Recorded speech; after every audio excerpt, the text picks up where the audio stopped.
ETV YouTube ఛానల్స్లో మీ వ్యాపార ప్రకటనల కోసం ఈ నంబర్కి కాల్ చేయండి.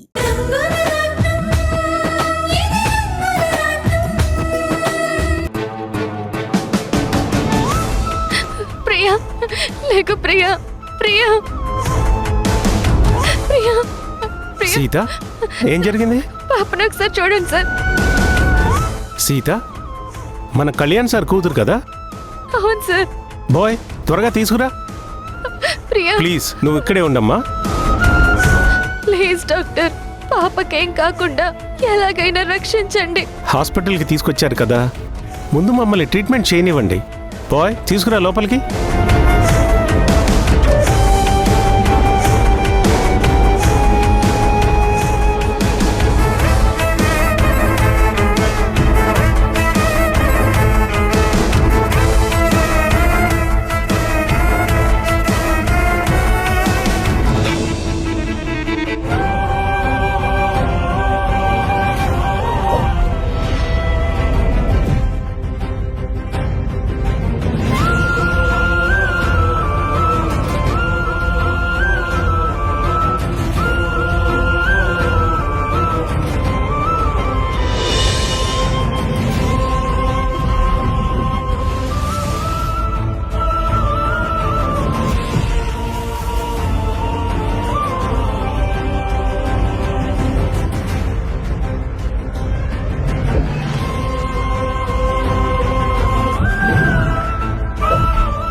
ప్రియా, ప్రియా, సీత, అసలు ఏం జరిగింది? గుడి నుంచి బయటకు వచ్చాం సార్. ఈలోపు పాప ఐస్ క్రీమ్ కావాలని రోడ్డు దాటుతుంది. అంతలో ఒక కారు వేగంగా వచ్చి గుద్దేసింది. వాడు ఆపకుండా వెళ్ళిపోయాడు. నాకు భయం వేసి పాపని హాస్పిటల్కి తీసుకొస్తూ మీకు ఫోన్ చేశాను.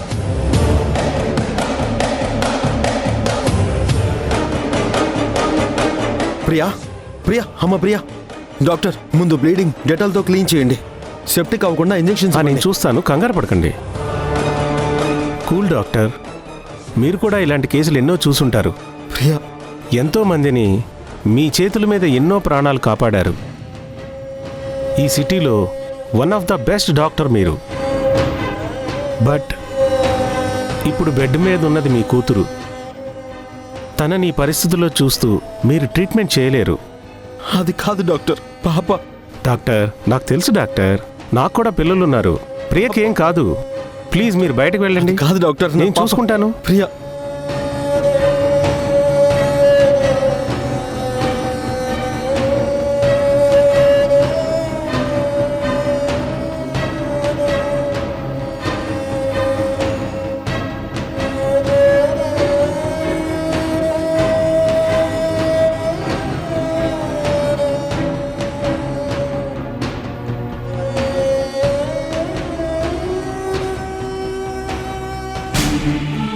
నర్స్, డాక్టర్, ఇక్కడే ఉండి అబ్జర్వ్ ఓకే, చేస్తుండు. ఓకేనా? ఓకే.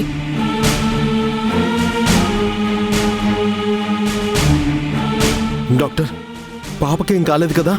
ప్రస్తుతానికి ఏమీ చెప్పలేం డాక్టర్. ముందు ఇమీడియట్గా బ్లడ్ ఎక్కించాలి, తర్వాతే ఏమైనా చేయగలం.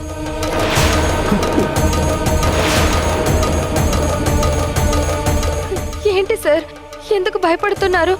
బ్లడ్ ఎక్కించాలి అన్నారు, ఎక్కిద్దాం. మన బ్లడ్ బ్యాంక్ ఉంది కదా, డోనర్స్ ఉంటారు.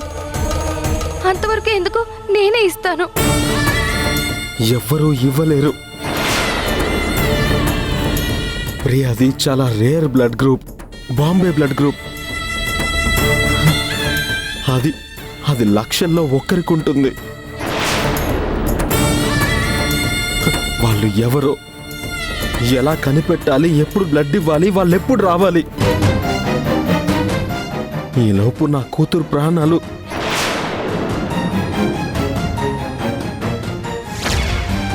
బ్లీడింగ్ కూడా అవుతుందా? మీరు అందుకని నా మాట అడిగారు. అయ్యో, సహించలేకపోయాను సార్. ఒక డాక్టర్గా ఆ పరిస్థితి ఏంటో నాకు తెలుసు. రక్తమే ఎక్కించాల్సి వస్తే అది నా కూతురు ప్రాణం తీస్తుందని నాకు తెలుసు. అందుకే భయపడ్డాను. ఇప్పుడు ఏం చేయాలో కూడా అర్థం కావట్లేదు.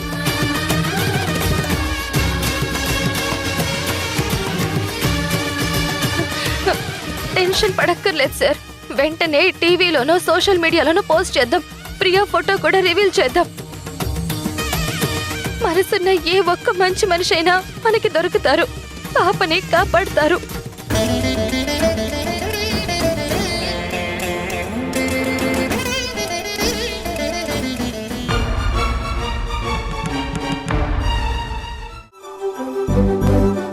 ఆశ్చర్యంగా ఉందమ్మా. మనుషులు ఇలా కూడా ఉంటారా? అలాగే ఉంటారమ్మా. బెల్లం ఉన్న చోటే ఈగలు ముసిరినట్టు డబ్బులున్నంత వరకేనమ్మా ఎవరైనా గౌరవం ఇస్తారు. ఆస్తి చేజారిపోయిందని తెలిసిన మరుక్షణమే పరిస్థితి ఇలాగే ఉంటుంది. పర్వాలేదక్క. మరి నిన్నటి వరకు ఆ జగవతి గారు చేసింది కూడా అదే కదా.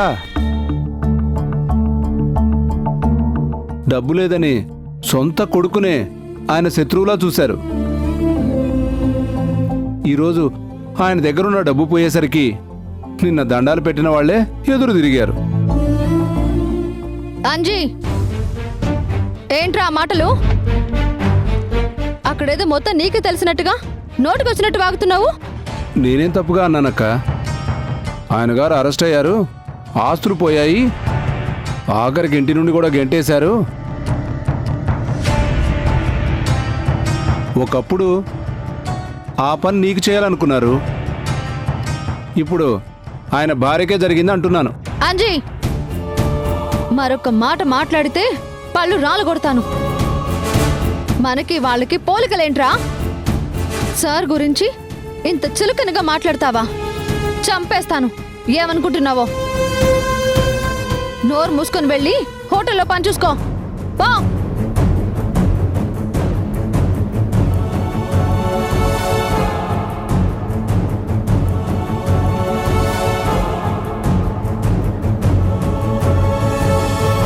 ఎందుకమ్మా అనవసరంగా అంజీనంటున్నావు?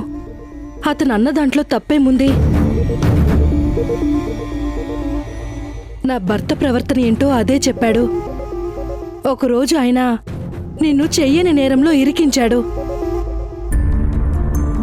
ఈరోజు ఆయన కూడా అలాగే ఇరుక్కున్నారు. అప్పుడు నీ స్థలంలో నుంచి నిన్నే బలవంతంగా గెంటించి నీకు నిలువ నీడ లేకుండా చెయ్యాలనుకున్నారు. ఇప్పుడు మాకు కూడా అదే జరిగింది కదా. నీ మంచితనం రాధాకృష్ణని నీకు దగ్గర చేసింది. ఆయన స్వార్థం ఆయన పరువు తీసింది. అత్యాశతో సంపాదించాలనుకున్నారు. అంతే తెలివి తక్కువగా వాడి చేతిలో మోసపోయారు. మమ్మల్ని నడి రోడ్డున నిలబెట్టారు. ఎందుకండి అనవసరంగా బాధపడతారు? ఏ పరిస్థితులైనా ఎప్పుడూ ఒకేలా ఉండవు కదా, మారుతూనే ఉంటాయి. అందులో ఆనందాలు ఉంటాయి, బాధలు ఉంటాయి. ఆనందాలున్నప్పుడు అందరూ మన చుట్టూ ఉంటారు, కానీ కష్టాలొచ్చినప్పుడు మాత్రమే మనవాళ్ళు మనకి తోడుగా ఉంటారు. అవునత్తయ్య, మీరు మనసులో ఎలాంటి బాధ పెట్టుకోకండి. మీకు నేనున్నాను. ఇది కూడా మీ ఇల్లే. అక్కడ ఉన్నన్ని సౌకర్యాలు ఇక్కడ లేకపోయినా ఉన్న దాంట్లో మీకు ఏ లోటు రాకుండా నేను చూసుకుంటాను. ఆయన ఎలాగైనా ప్రయత్నం చేసి వాళ్ళ నాన్నగారిని విడిపిస్తారు.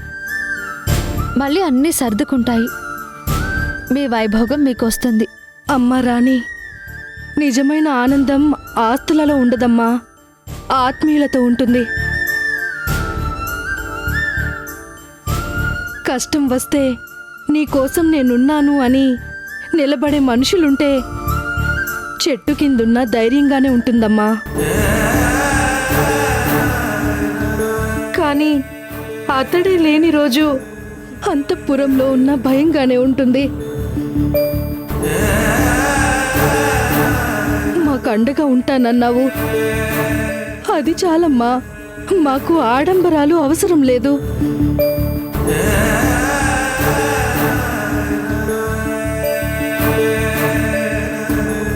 అమ్మా, నువ్వెక్కడికి వచ్చావా? మన ఇంటికి వెళ్ళాను, అక్కడ తాళం వేసింది. నువ్వెక్కడికి వెళ్ళావా అని ఎంతో కంగారు పడ్డాను తెలుసా? అరే రాధా, అసలేం జరిగిందంటే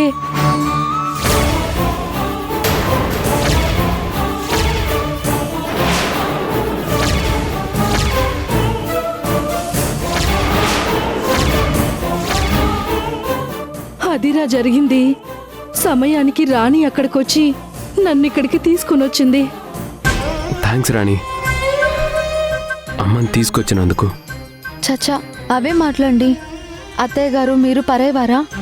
మన మనిషి, ఆవిడ్ని కాపాడుకోవాల్సిన బాధ్యత మనదే కదా. రాధా, మీ నాన్నగారు బయటకు వచ్చేస్తారు కదూ. నేను అదే ప్రయత్నంలో ఉన్నానమ్మా. లాయర్ గారు బెయిల్ తెచ్చే పని మీద తిరుగుతున్నారు. కాకపోతే కోర్టుకి పూచీకత్తు కట్టాలి కదా, నేను దానికోసం ప్రయత్నిస్తున్నాను. మీరు ఏదైనా చేయండి, మీ నాన్నగారు తొందరగా బయటకు వచ్చే ఏర్పాటు మాత్రం చేయండి.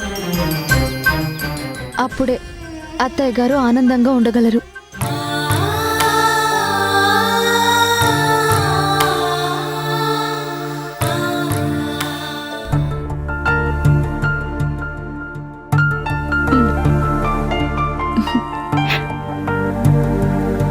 ఏంటే ఈరోజు నీ గాలి ఇటుమల్లింది? చాలా సంగతులున్నాయి. నువ్వు క్లబ్కి రావటం లేదు, అక్కడ మాట్లాడుకుందామంటే. అందుకే నేనే మీ ఇంటికి వచ్చేసాను. చాలా మంచి పని చేసావు. నేను బయటకు వద్దామంటే ఉందిగా మా నాని. వంశీ గురించి పట్టించుకోకుండా ఇలా పార్టీలంటూ తిరుగుతావా అని అరుస్తుంది నా మీద. అందుకే నేను ఎక్కడికి రావట్లేదు. నువ్వు బయటికి రాకపోయినా బయట మాత్రం చాలా విషయాలు జరుగుతున్నాయంట కదా. విన్నది నువ్వు, మళ్ళీ నన్ను అడుగుతావేంటి? ఏం విన్నావో చెప్పు, నిజమో కాదో నేను చెప్తాను. ఏముందే, నీ వంశీ నీ గురించి కాకుండా ఆ వర్ష గురించి పిచ్చివాడ్ల రోడ్ల మీద తిరుగుతున్నాడంట కదా. అందులో కొత్తేముంది? వంశీ ప్రేమించింది వర్షానే కదా.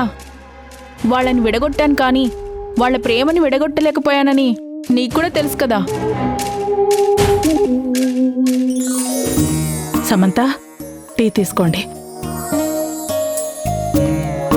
తీసుకోవే.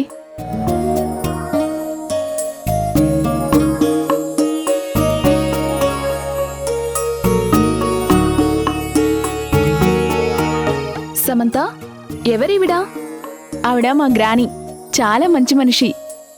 అవునా, సారీ అండి, తెలియక అడిగాను. పర్వాలేదమ్మా, నాకు సమంత ఎంతో నువ్వు అంతే. తనకేదో చెప్తున్నావు కదా, చెప్పు.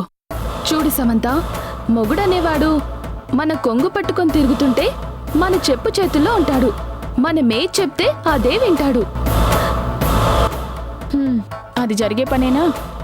ఎందుకు జరగదే? నా గోపి అక్కడున్నంత వరకు అక్క తొక్క అంటూ ఆ రాణి జపం చేసేవాడు. ఒక్కసారి వాళ్ళకి దూరం చేశాను అంతే. అక్క మౌనంగా ఉంటేనే భరించలేని గోపి ఇప్పుడు రాణి కన్నీళ్లు పెట్టుకుని ఏడుస్తున్నా కూడా అస్సలు పట్టించుకోవడం లేదు. ఆ అమ్మాయి చెప్పింది కరెక్ట్. భర్తని కంట్రోల్లో పెట్టుకోవటం చాలా సులువు. వంశీ అందరిలాంటి వాడు కాదు. ఎందుకు కాదే? వర్ష మీద నింద పడితే నమ్మలేదా? వర్షని కాదు అని నీ మెళ్ళ తాళి కట్టాడా లేదా? ఎందుకు కట్టలేదు? కానీ ఆ ఆనందం ఎంతసేపు ఉంది?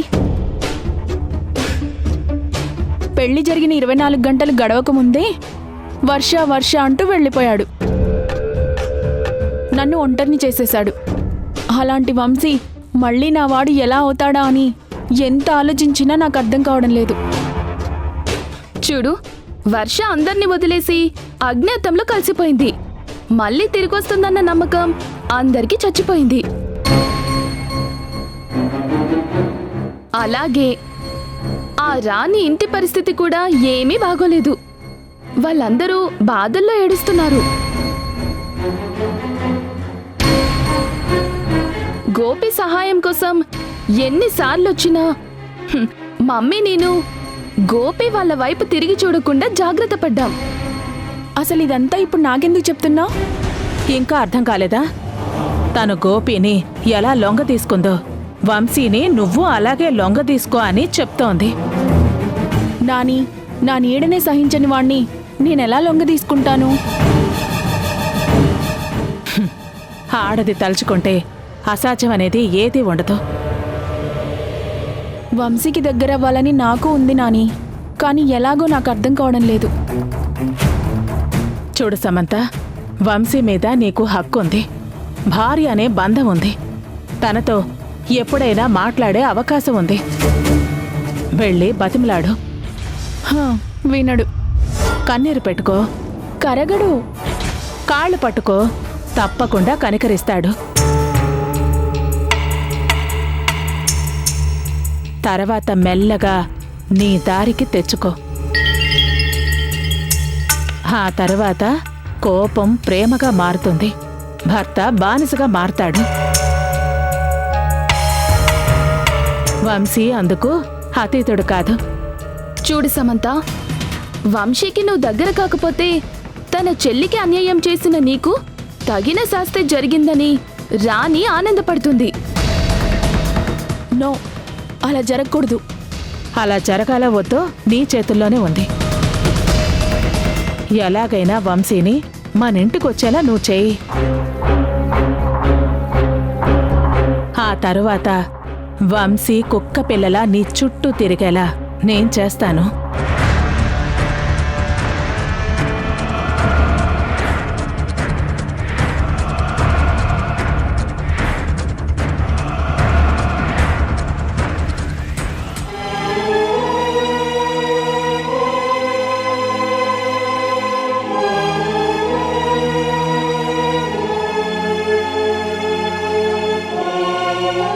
ఎక్కడికి వెళ్ళిపోయావు వర్ష? ఏమైపోయావు? ఎవ్వరికీ కనిపించకుండా ఒంటరిగా ఎలా ఉండగలుగుతున్నావు? నిన్ను చూడకుండా, నీ మాట వినకుండా ఇక్కడ నేను ఉండలేకపోతున్నాను. నేను చేసిన తప్పుకి ఇంత పెద్ద శిక్ష వేశావు. నువ్వు వస్తావన్న ఆశతో బతుకుతున్నాను, కానీ బ్రతుకు మీద ఆశ ఉండి కాదు. నువ్వే ప్రపంచంగా బతకాలి అనుకున్నాను. నువ్వే లేని ఈ ప్రపంచంలో ఎలా బ్రతకాలో అర్థం కాక, ఎవరితో చెప్పుకోవాలో తెలియక నాలో నేనే ఏడుస్తున్నాను.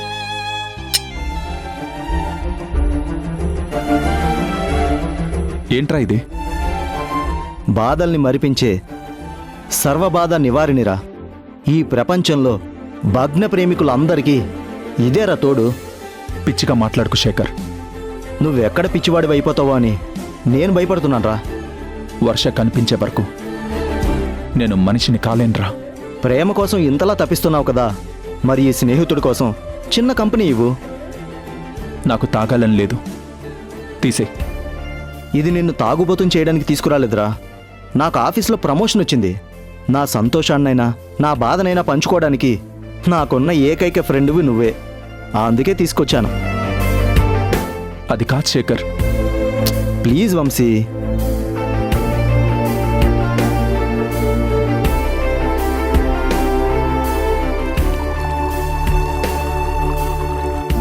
కనీసం ఈ మత్తులోనైనా కాసేపు ప్రశాంతంగా ఉంటావు.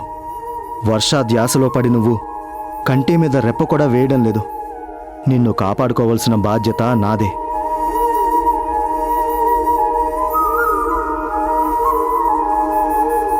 అరే, మంచికి తీసుకొస్తా, ఒక్క సెకండ్.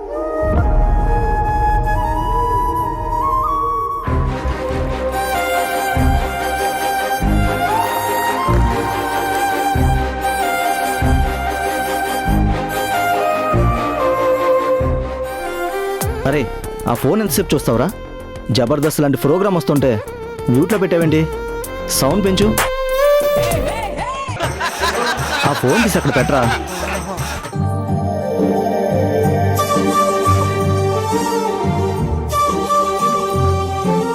చియర్స్. అత్యవసర ప్రకటన. అందరి హృదయాలని కలిచివేసే సంఘటన. ఉదయం శంషాబాద్ సమీపంలో ప్రియా అనే పాపని కారు గుద్దేసి వెళ్లిపోయింది. ప్రస్తుతం ఆ పాప కళ్యాణి హాస్పిటల్ ఐసీయూలో ఉంది. వెంటనే బ్లడ్ ఎక్కించకపోతే పాప బ్రతకడం కష్టమని డాక్టర్స్ చెప్తున్నారు. పాపది బాంబే బ్లడ్ గ్రూప్, చాలా రేర్ గ్రూప్. అందుకే ఎవరైనా ఈ బ్లడ్ గ్రూప్ వాళ్ళుంటే దయచేసి హాస్పిటల్కి వచ్చి బ్లడ్ ఇచ్చి పాపను రక్షించవలసిందిగా అమ్మాయి పేరెంట్స్ విన్నవించుకుంటున్నారు.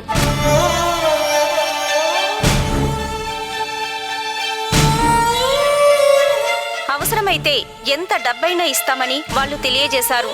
దయచేసి పాప ప్రాణాలు నిలబెట్టమని వేడుకుంటున్నారు.